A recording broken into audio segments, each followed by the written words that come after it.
لبيك اللهم لبيك لبيك لا شريك لك لبيك إن الحمد والنعمة لك والملك لا شريك لك.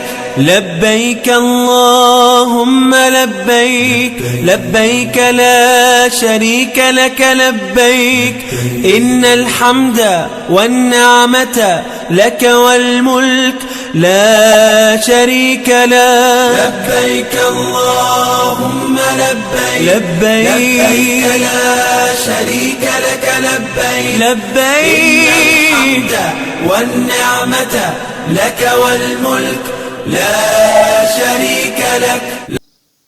Watu walipe, maana watu walipe. Wakapewa begi watapewa begi yao. Wachanje mkachanje. Semina. Safari saa ngapi? Safari saa ngapi? Shapanga. Saudia wanakuja, watakuja. Umesema watakuja. Na ndio uzuri wa kulichagua hili shirika la Saudia Airline.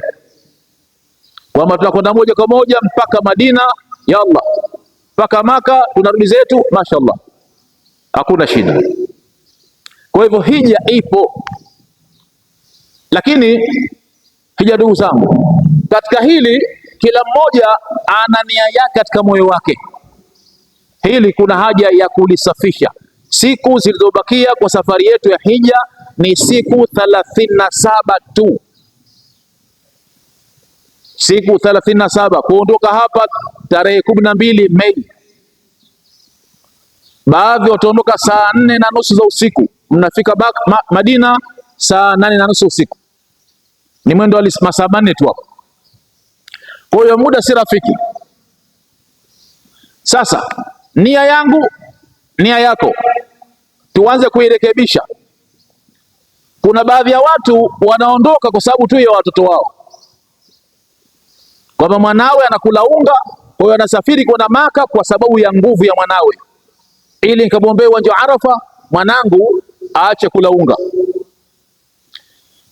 Wengine anaondoka sababu kwenda hija kwa sababu tu mwanawe kashaposwa sana, wachumba hawatulii, hawakai.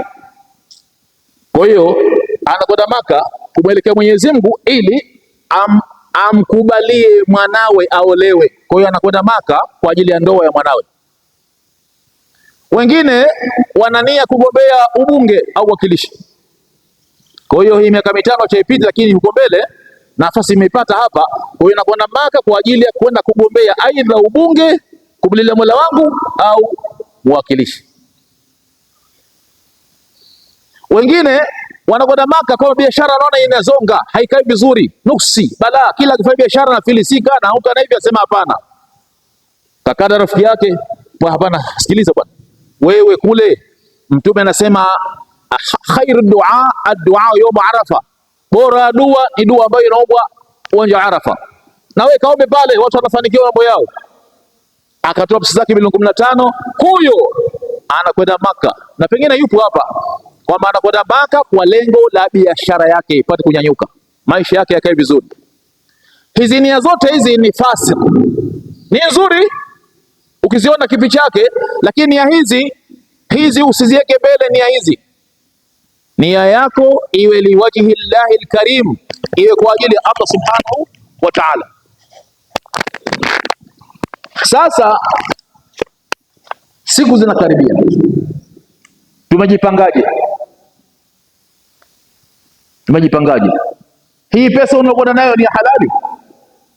Kabla hujatoa labbaik allahumma labbaik, pale ukisema labbaik allahumma labbaik, wanatuma malaika 70,000 kuja kuitikia labbaika yako, isipokuwa pesa hiyo ni pesa halali.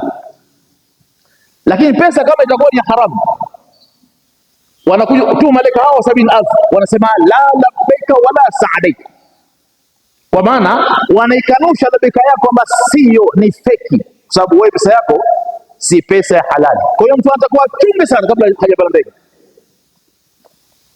Je, pesa yako ya halali, ni yako nzuri, unaondoka hapa liwajhi llahi alkarim? Kwa sababu kuna mambo manne. Hija ili ikubaliwe inahitaji mambo manne. La kwanza, pesa yako iwe halalan tayyiba, iwe halal halafu iwe nzuri. La kwanza, je, pesa yangu halali au si halali? Pesa kama si halali, hija yake mtu inarejeshwa, hata kama anakaa ndani ya nyumba mufti, hata kama mufti mwenyewe, hata kama ni shehe kiasi gani, pesa yako ikiwa si halali, mardudan. La kwanza. La pili, liwajhi llahi karim, mtu afanye kwa ajili ya Mwenyezi Mungu peke yake, asifanye kuchukua lakab ya jina, kwa mimi nikienda kule niwete alhaj, niwete hajjat, mtaani watu waniite mie shakwenda Maka. Iwe liwajhi llahi karim. La tatu, taubatan nasuha, ile toba yako iwe toba ya kweli, isiwe toba ya kuchovya chovya, iwe tauba ambayo ina misingi iliyowekwa na dini yetu ya Kiislamu, unakwenda kutubia kule. Lakini la mwisho, alhajju ashhur ma'lumat, faman farada fihinna alhajja fala rafatha wala fusuqa wala jidala fil hajj. Mambo matatu haya: alfusuq, jimaa, kuingilia mwanamke; fusuq, alhajju ashhur ma'lumat, faman farada fihinna alhajja, bimaana mtu asizungumze maneno machafu, asifanye vitendo vichafu kule Maka. Arrafath, kuingilia mwanamke au kuingilia mwanamke. Alfusuq, kuiba, kuwatukana watu, kuwasengenya watu, kuwapiga watu, kuwaibia watu, kuwadhulumu watu. Lakini la mwisho, aljidal, jidal bimaana ya mabishano, mkiwa kule Maka na wafanya biashara, mabishano na viongozi, mabishano, mnagombana baina wenyewe kwa wenyewe. Haya masharti haya mtu kama hakuyatimiza, hija yake mardudan la tuqbalu, inarejeshwa. La kwanza tukasema pesa iwe halali, gharama iwe halali, tena tayyiba, halalan tayyiba. La pili, iwe liwajhi llahi karim, afanye kwa ajili ya Allah peke yake. La tatu, afanye taubatan nasuha, toba ya kweli. Maka unarejea Maka, unakwenda Maka, maana unakwenda kufanya toba ya kweli. La mwisho hakutakuwa rafath wal fusuq wal jidal fil hajj. Mambo haya manne yanaitia hija yako tik, kwamba hija yako wewe imekubaliwa. Mwenyezi Mungu atujalie kati yao. Ndugu zangu, safari inakaribia, safari inakaribia. Kujipanga na safari si kupiga pasi na kuvaa nguo safi na hivi. Ujipiga safari kuzungumza ndani nafsi yako, mimi ninakwenda kufanya nini kule, ile main target yangu hasa ni hivi. Kwa sababu ndani yetu mnawafanya biashara humu, na katika nchi ambayo biashara yake vitu vyake viko bei chini ni Saudia. Sasa wengine wanakwenda kufanya utalii wa kibiashara, wanasema business tour, business tour, kwa anakwenda kufanya unaona kama kana kuhiji, lakini kumbe akili yake, mawazo yake hayako hivyo. Anaangalia hapa mzigo utakuwaje, vibadarini hali ikoje, taski yake ikoje na vitu kama hivyo. Ndugu zangu, vyote hivi ni fasik, vitakuja wenyewe hivi kwa hujaji.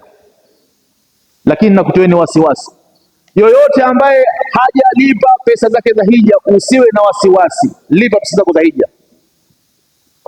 Kuna watu, jambo la ajabu, siku zimebaki siku 37 tu, wiki 5 na siku 2, lakini hajalipa mpaka leo, na hija ni ya kwako.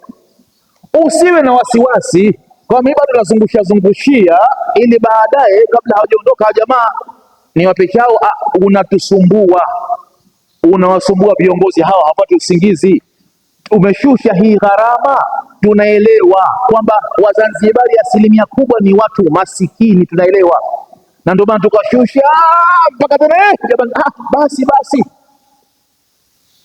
Na hija kila siku inapanda bei. Usiwe na wasiwasi, usiwe na wasiwasi.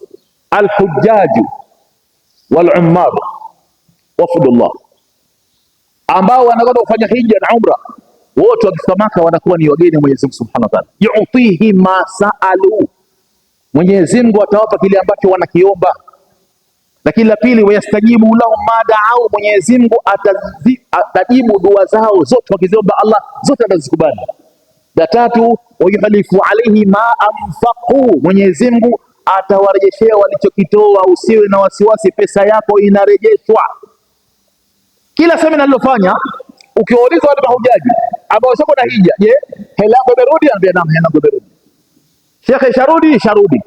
Mtume asema uongo hata siku moja. Huyo usiwe na wasiwasi, toa pesa. Gharama hija kila siku inapanda bei, hali ni ngumu.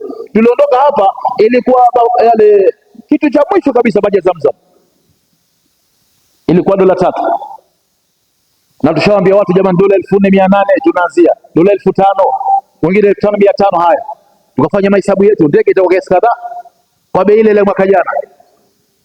Maji ya Zamzam $3, ghafla inakuwa $7. Ndege tunaambiwa $1,290, ghafla inakuwa $1,398. Subhanallah. Yamani nasema tena, hivi sasa nazungumza, hivi sasa Maka hakuna shamba, hivi sasa kuna vita, au sio jamani? Maka kuna vita, wenyewe washaru kile kiwanda chao cha kusafishia petrol duniani kikubwa kiko pale Maka kimeripuliwa, na yasemekana kimeripuliwa na Iran, wengine nasema na Israeli, lakini mimi nasema kimeripuliwa. Ya Allah, tuachie wenyewe, lakini natuhusu na sisi, sio tuachie wenyewe kwamba sisi haituhusu. Kimeripuliwa kile kiwanda. Sasa basi, kule pale Hormuz, ndugu zetu wa Indonesia, wao wanapeleka apples, ndizi, wanapeleka Saudia. South Africa wanapeleka mbuzi, wanapeleka machungwa na maapple. South Africa, ndugu zetu hawa.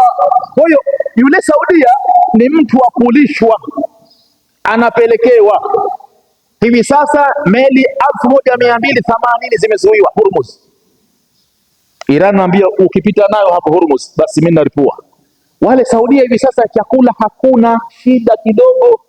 Apple lile la shilingi dokta, lile apple la shilingi $1 sasa $4. Buibui mwaka jana ukinua $20, $25, $50, hivi sasa ishakuwa ×2. Mambo yashapanda. Ndizi $1 hivi sasa $3. Kwa hiyo bajeti yetu vikundi vyote itakuwa shida kubwa sana. Sasa wale ambao wana pocket money, $100, $200, ongezeni pesa kidogo, mtaona kutumia kule mashallah, lakini gharama kidogo mwaka huu. Hija hii itakuwa inagumu kidogo matumizi, labda pengine wiki hii wakubaliane ule mfereji wa Hormuz, meli zipite pale ziwahi haraka, tujazie vitu kule, ili mashallah. Dubai hivi sasa ukiingia supermarket zero. Dubai, Qatar hivyo hivyo, UAE ni hivyo hivyo. Ni shida kwa sababu hivi vita. Kwa hiyo ndugu zangu, wale ambao bado hawajalipa, na kuombeni sana wa Marwa Haji Assistance wa Tahfidhi Al-Mukarram, jumuiya zote ambao hawajalipa ndani ya siku 3 hizi, uhakikishe wameconfirm kila kitu. Sema inshallah. Ndugu zangu, hija ni ya kwako. Hebu tuseme kwa pamoja, hija ya kwangu.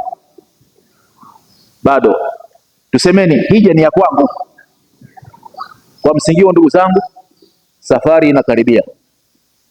Tarehe mosi Ahlul Dawa wanaanza kuondoka tarehe mosi. Leo tarehe ngapi? Si tarehe 4 leo.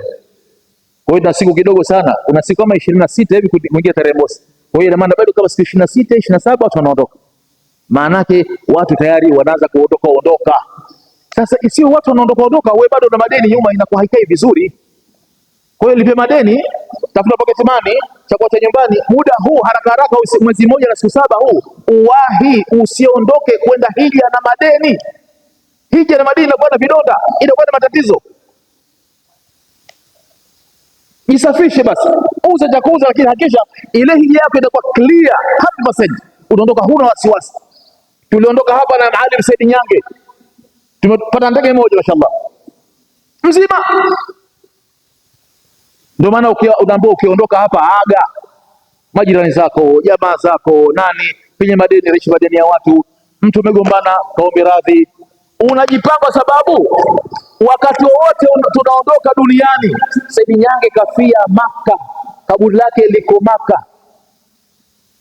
Tumekwenda ziara, mashallah, tukakaa Mina, Arafa, tukapiga basi yalla mpaka Muzdalifa yalla, tukarejea Mina. Sema sijisikii vizuri Amiri, sijisikii vizuri mimi cha mno, naona kidogo kama kizunguzungu hivi, naona kama tukapeleka hospitali, madaktari wakamshughulikia hata siku ya mwisho. Na Sheikh vipi, ilikuwa siku ya pili karejeshwa, kapeleka Maka, karejeshwa vipi Sheikh, hali yako vipi? Naona kidogo, naona kama ruerue hivi, sijitambui hivi. Kumbe Israeli kashamzoma tena. Subhanallah, hakurudi. Leo shaka kumsahau. Kwa hiyo si vizuri unakwenda kuhiji halafu una makovu kunyuma haya, madeni. Safisha, clear. Ya basi, naeleweka ndugu zangu.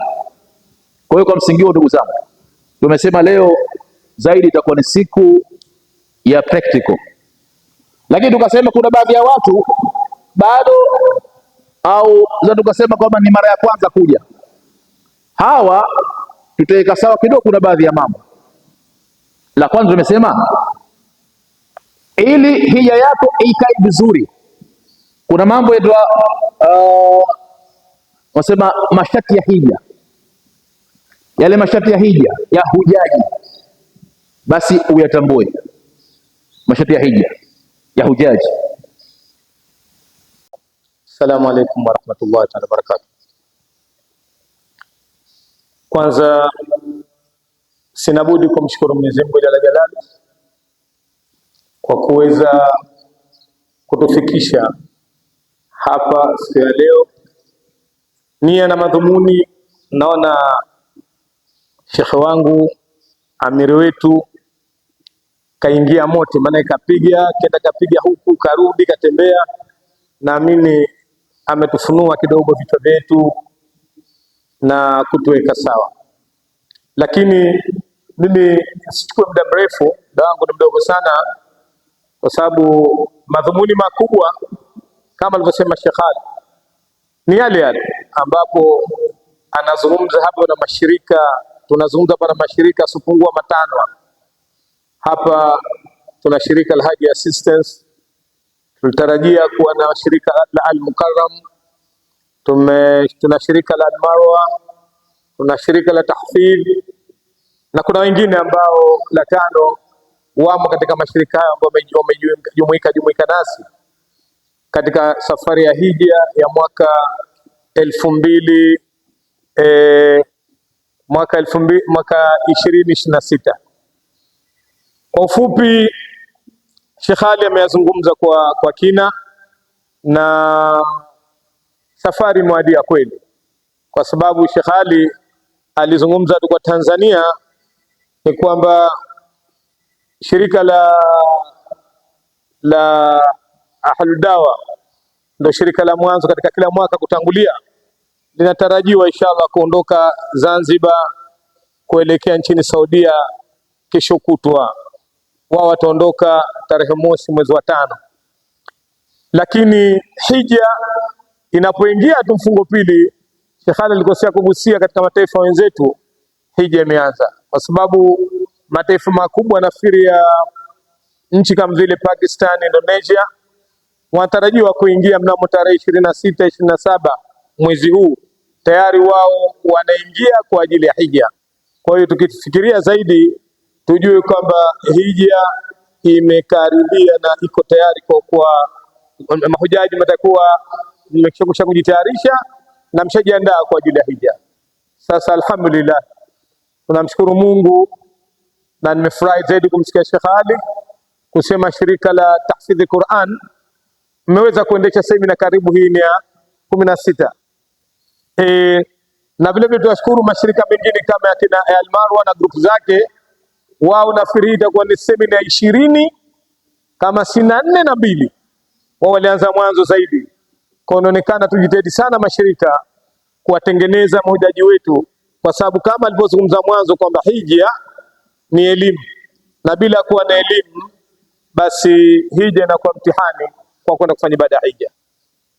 Ndugu zangu mahujaji, madhumuni makubwa mahujaji ni kwamba Sheikh Ali aligusia mwisho ni kwamba tuliokuweko hapa sisi tunataka tutakutana kwa muda wa Jumamosi tatu ili kuweza kutambuana.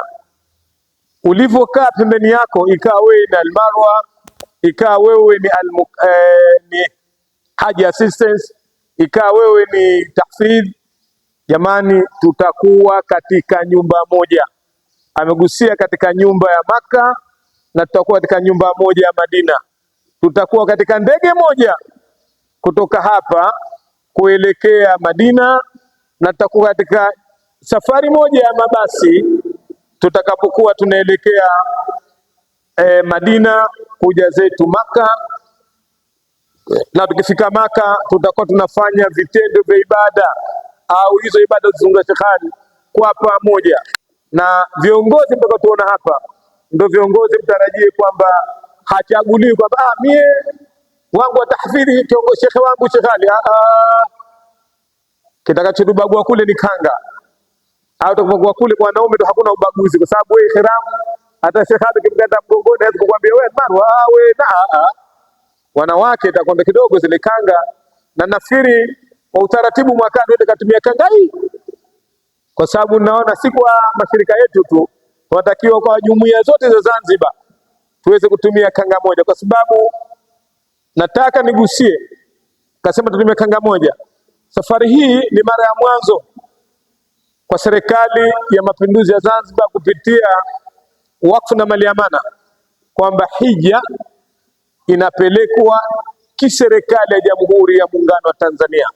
Kwa hiyo tutakapofika kule Maka au Madina, tukiulizwa shirika gani, usikasema mimi tahfidhi au mimi Almaro. Wewe umekwenda chini ya Bait al-Hajj ya Tanzania, Bait al-Hajj. Kwa hiyo sote tunatumia jina moja tu, sisi ni mahujaji wa Jamhuri ya Muungano wa Tanzania. Hakuna tena tahfidhi, hakuna mimi sijui Almarwa, hakuna mimi na hata vitambulisho vitatambulisha hivyo tutakuja kupewa kesho kutwa, vitakuwa viko pamoja, vinaongozwa na Baitul Haji ya Tanzania. Chini tu tunataka kujua kwamba wewe una shirika lako fulani, lakini viongozi utakapokuwa tunakwenda kule, hatutokuwa tunatakiwa tuseme kama mimi ni kiongozi wa tahfidhi, mimi ni kiongozi wa Almarwa. Haya mambo sasa hivi yanabadilika, kuna mabadiliko kila mwaka, kuna mabadiliko. Mwaka jana tulikuwa tunatumia mashirika matano, tulikuwa tunatumia jina moja. Safari wamekataa wa Saudia, wamesema wa Tanzania, hizo wa Tanzania tu, kwamba nyote itakuwa ni wa Tanzania na mtatumia bendera ya Jamhuri ya Tanzania na vitambulisho vitakuwa ni vya Jamhuri ya Tanzania kupitia wanasema shirika lako la hija utakwenda nalo. Kwa hiyo jamani, hivi tulivyo tutakapokuwa katika nyumba zetu za Madina na Maka, na ndio maana tukasema tuanze kuweka uwiano na kuanza kujuana katika semina zetu. Ukitupa macho kushoto, kumbe na mzee Juma vile unakwenda wewe, sio ndio? Na inshallah nyinyi mtakuwa katika nyumba moja kama nasema Sheikh Ali.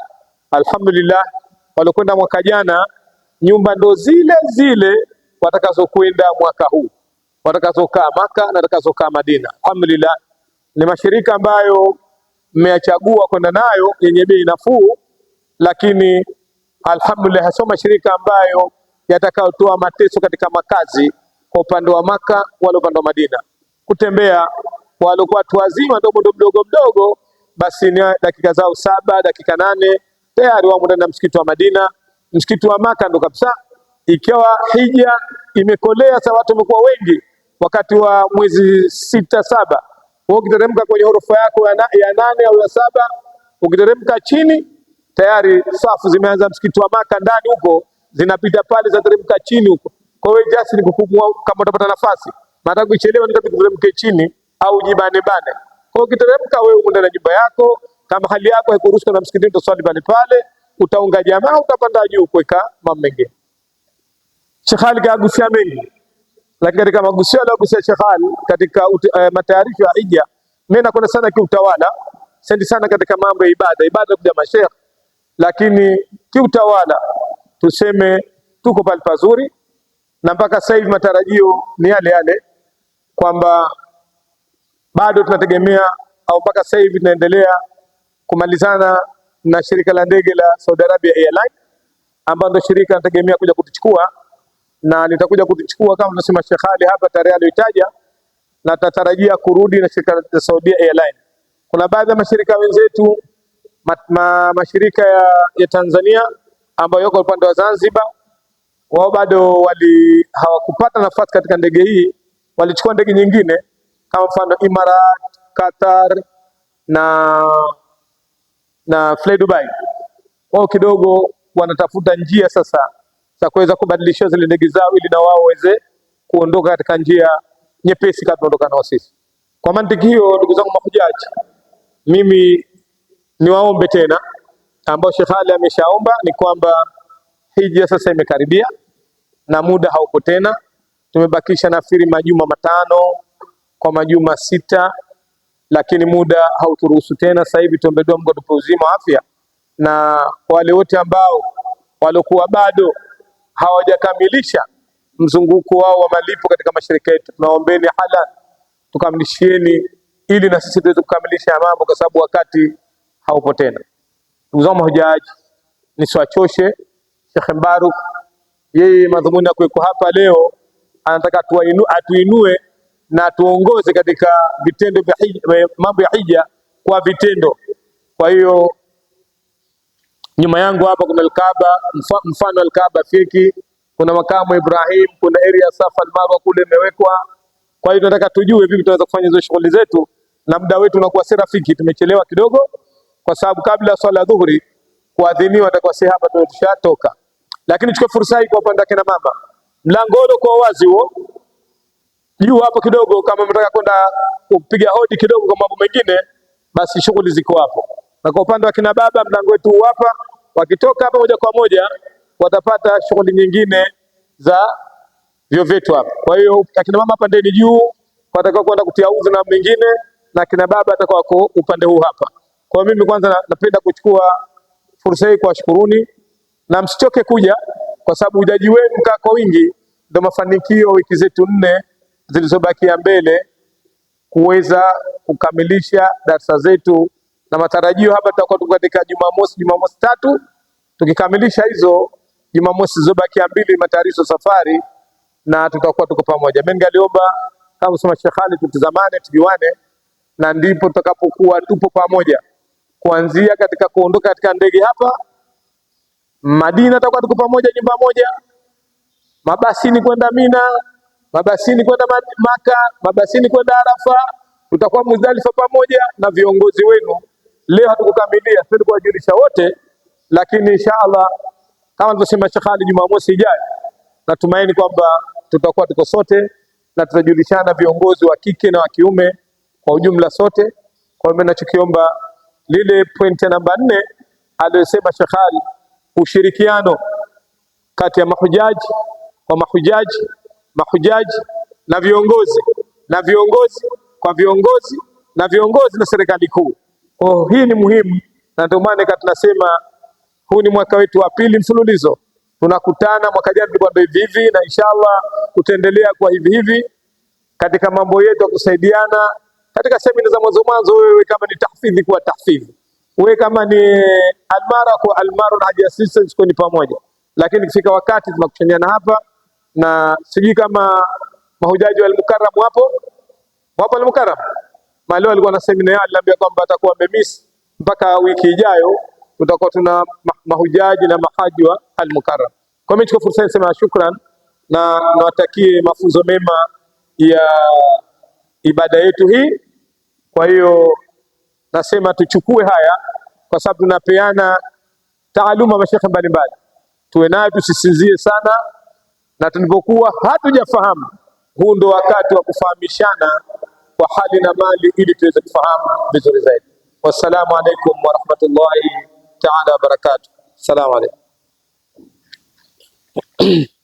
Sifanye rapas ukishawajibikiwa na hija, usiingilie wala kusuka, wala usifanye ufasiki, usifanye uasi, wala jidala, wala usifanye ubishani, mzozo, ugomvi fil haji, ukiwamo ndani ya hija.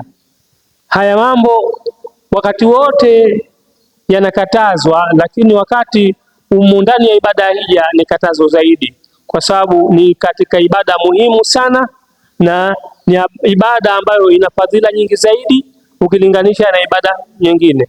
Kwa hivyo unatakiwa hujaji uwe pale safi naqi, ule safi ule takasika. Unatakiwa utakasike yale yaliyokuwa hayana ulazima kuwa nayo, uepukane nayo. Lakini pia kuna mambo yale ambayo kwamba wewe ni lazima basi ya kibinadamu naambiwa uache. Mfano, mtu kukutana na hali yake kisheria ni jambo la kibinadamu, jambo liloruhusiwa, lakini ukishakiingia katika hija wewe ushaambiwa ni mamnun, umezuiliwa. Kufunga ndoa ni jambo ambalo linaruhusiwa kisheria, lakini ukishakuwa ndani ya hija hutakiwi kufanya nini?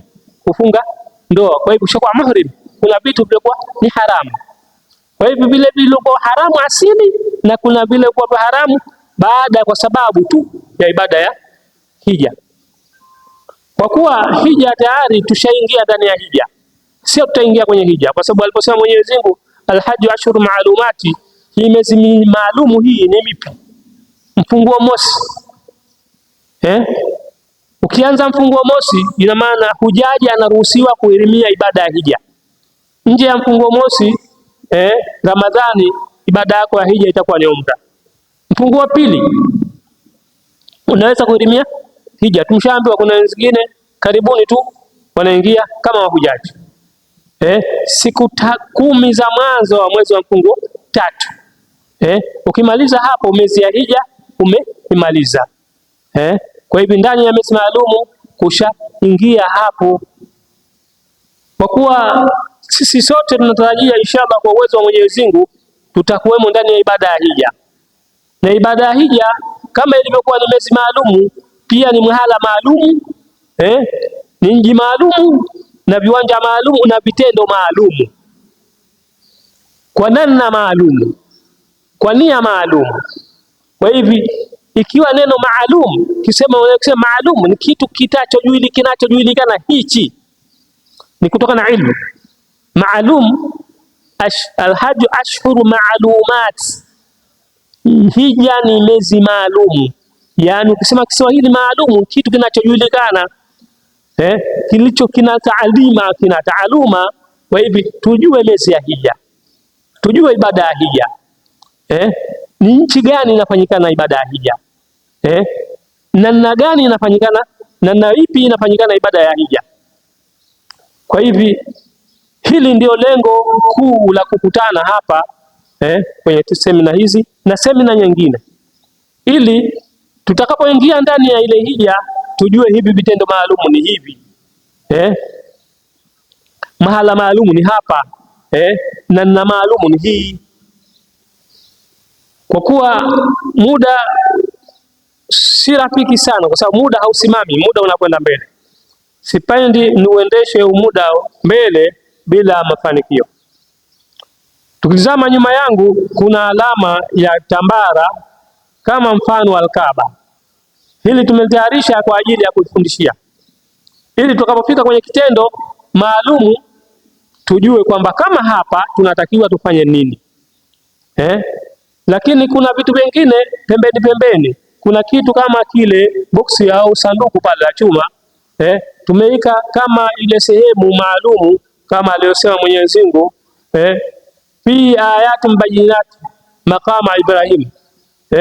Ndani ya msikiti huu wa Maka kuna alama za wazi mahala pa Ibrahim. Fattakhidhu maqama Ibrahima musalla, pafanyeni mahala pa Ibrahimu walipokuwa akijenga ni mahala pa kusali. Kwa hivyo tumeweka kitu kama kile, mfano utakapofika huko ukiona, ukishafanya tawafu ukae nyuma yake uswali. Hapo kuna athari ya nyayo za Nabii Ibrahim. Naam. Lakini pia tumejaribu kuweka kuta za upande wa kulia na kushoto kama alama ya Safa na Marwa, kama alivyosema Mwenyezi Mungu, inna Safa wal Marwa min sha'airillah faman hajja albayta au tamara fala junaha alayhi an yatawafa bihima. Hakika Jabal Safa na Jabal Marwa ni katika ishara za Mwenyezi Mungu, ni kama katika alama ya Mwenyezi Mungu, kama alivyosema wa man yu'azzim sha'air llahi fa inna dhalika min taqwa alqulub, atakayetukuza ishara na alama za Mwenyezi Mungu, hii ni ucha Mungu ndani ya moyo.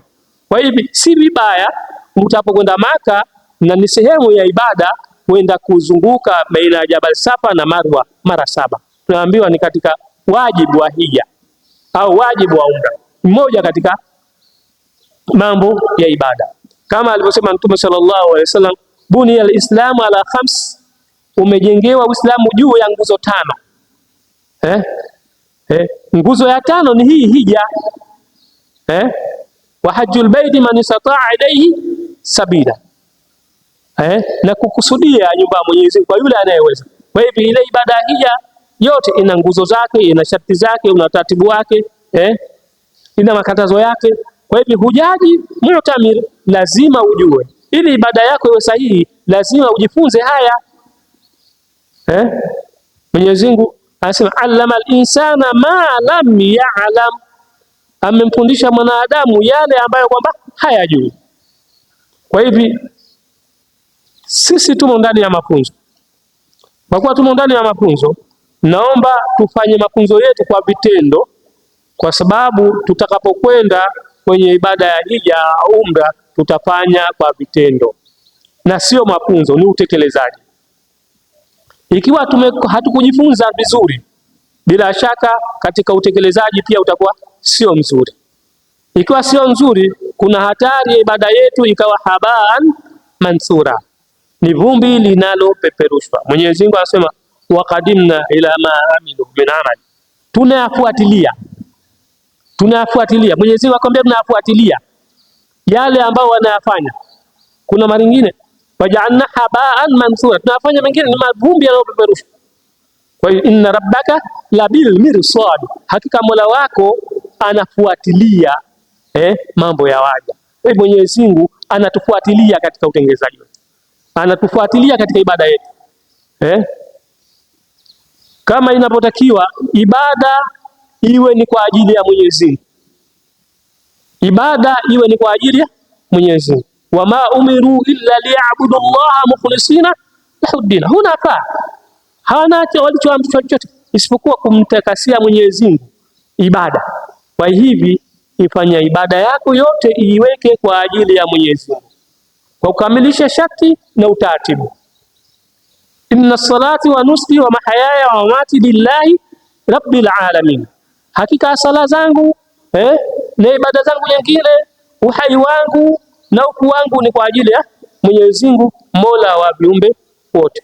Kwa hivi Waislamu wote, mahujaji na mu'tamir na wafanya ziara, iwe malengo ya kwenda kufanya ibada yetu ya hija kwa jumla ni kwa ajili ya Mwenyezi Mungu. Na kufanya hivyo tutarudi kwenye ibada yetu ya hija kama tulivyozaliwa na mama zetu, tuko safi, kama alivyosema Mtume sallallahu alaihi wasallam, haikuwa malipo ya hija mabrura isipokuwa pepo. Kwa hivyo inshallah tutarejeeni pepo kwa Mwenyezi Mungu, na pia atutakase katika amali zetu za hija na amali zote kwa jumla. Kwa kuwa mashauri wangu walimu wenzangu walioshirangulia washaeleza wajibu wa hija, nguzo za hija, sharti za hija, makatazo ya hija. Sasa sisi tutaanza moja baada ya jingine kadri ya muda ulivyo. Leo tunaanza na ibada ya umra, kwa kuwa baadhi ya taasisi tayari wameshaanza kwa vitendo, lakini kuna wengine labda tumeshasahau, wengine hatujafanya. Kwa jumla, kwa sababu sote tutakuwa ndani ya mfumo mmoja, tuko safari moja, tuko katika mfumo mmoja wa ibada, basi tutafundishana vile ambavyo tutakokuwa katika hiyo ibada. Ibada yetu sisi tutakayo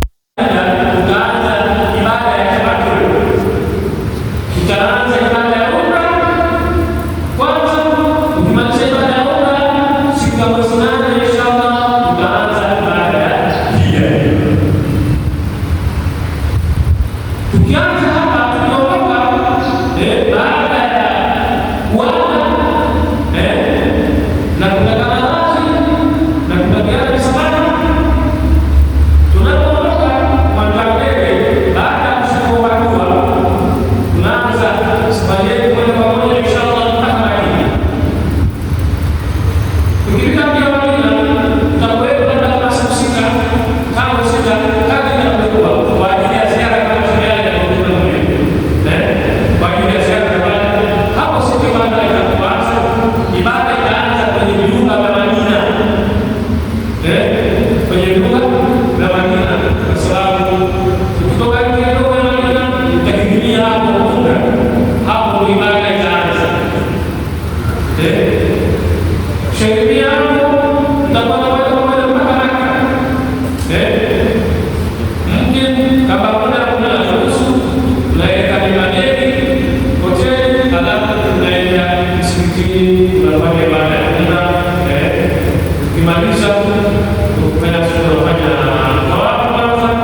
Lakini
ni mambo mawili ya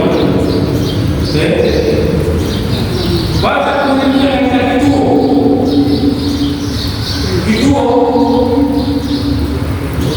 kituo kuna vituo vitano, lakini kituo chetu sisi watu kutoka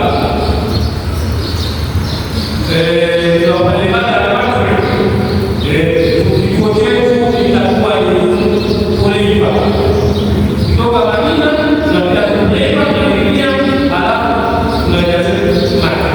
Kwa hiyo kuingia katika kituo vile vile ni siku ikitokezea kama kuiacha, basi itakulazimu kama unaingia katika ibada uingie katika halali nje ya pale Maka ukaingia, lakini kama umeshaingia katika ibada ukalazimiwa uchinje kondoo. Tuliambiwa hapa anafika dola 170 au zaidi hapo. Wajibu wa pili wa umra ni kunyoa au kupunguza.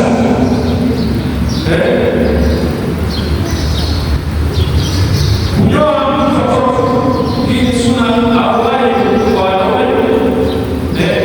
Kwa wanawake inatakiwa wakati mbele zao jumuiko angalau inchi moja kidogo. Haya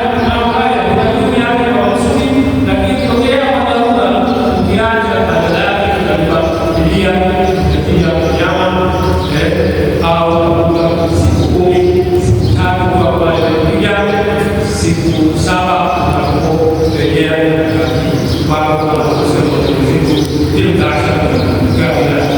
hizo siku 10 na sunna za umra kama ni kuoga, kujinadhifisha, halafu tunatakiwa mwanamume uvae viatu viwili vya vilivyokuwa havina kuzuia msingi huo, halafu uilie baada ya kusali rakaa mbili ikiwa sunna au rakaa tatu yangu 7 ikiwa ni mawali basi kusali sunna halafu uilie. Sasa ni vizuri kwa kushikia ndani ya kipando.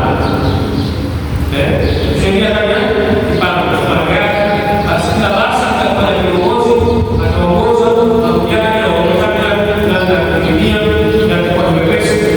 Basi hapo tutakwenda katika kia ya tabia na kupenda Allah na kupenda la sharika lake, kupenda inna sanna wa ni'maka la yadur la sharika lake.